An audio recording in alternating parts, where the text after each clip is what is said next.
Bai, oso ondo laburbildu duzu. Azken finean garaipena, bita utzetzean, beraz alde horretik oso pozik gaude,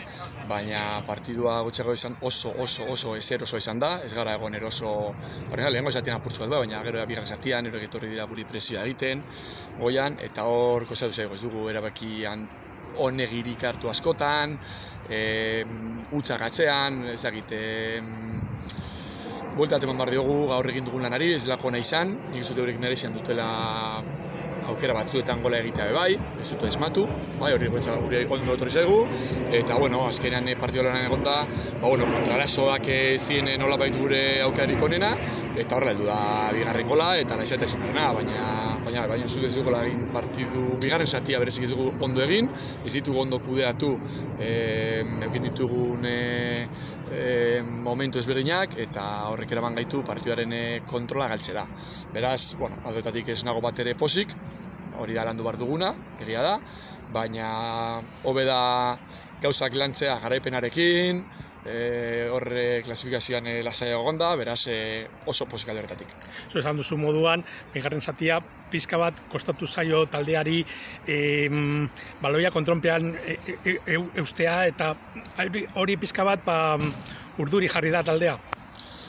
Bai, kosta egin zaigu, baina askotan bai teknikoki ez garelako fin ibili gaur. Hau da, kontrol txarna ikotxe egin ditugu, orokorrean gaizki egin ditugun gauzak ez ditugu horren gaizki egin ditugu, beste batzutan gaizki egin ditugunak, orduan horrek eraman gaitu, nik izango nuke konfiantza galtzea nolabait, orduan konfiantza puntu hori galdu dugunan ere, baina burua urduri jartzen da, azten zara erabakitzarrak hartzen eta gauza batek ere mandu bestera, orduan. Bai, nik uste dut kontrola galdu dugula, batez ere eurek presiona egin dutelako, eta azkenean hori teknikoki gaizki bilita, horrela aurkari moduan daukasune talde baten kontra, ez dizu bigarren aukerik ematen. Ez ditugu izan, eta hortik etorri apur bat kontrolaren galera. Azken minutuan, kontraraso batean, azken minutuan, Aruldizko denboraren azken minutuan, hori da bigarren gola kontraraso batean, eta ja pizka bat lasaitzea, baina gero Burgos taldeak ere pare bi edo hiru aukera egin ditu. Bai, eurak ez dut amorerik eman, nahiz bigarren sartu gulare horrek arnaz ematen dizulako, nahiz eta hor badaukazu abantaila hori, eta momenturen batek eurek gola egin ezkero bai badaukazu hor alde hori, aldekoa,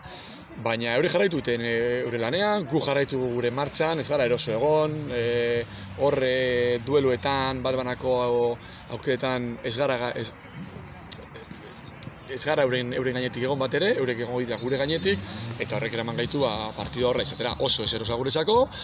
baina taldea azken finean lan egin du, eurek ez du asmatu dituztenak, eta guk bai, azken futbola askotan hori da, asmatzea aretan.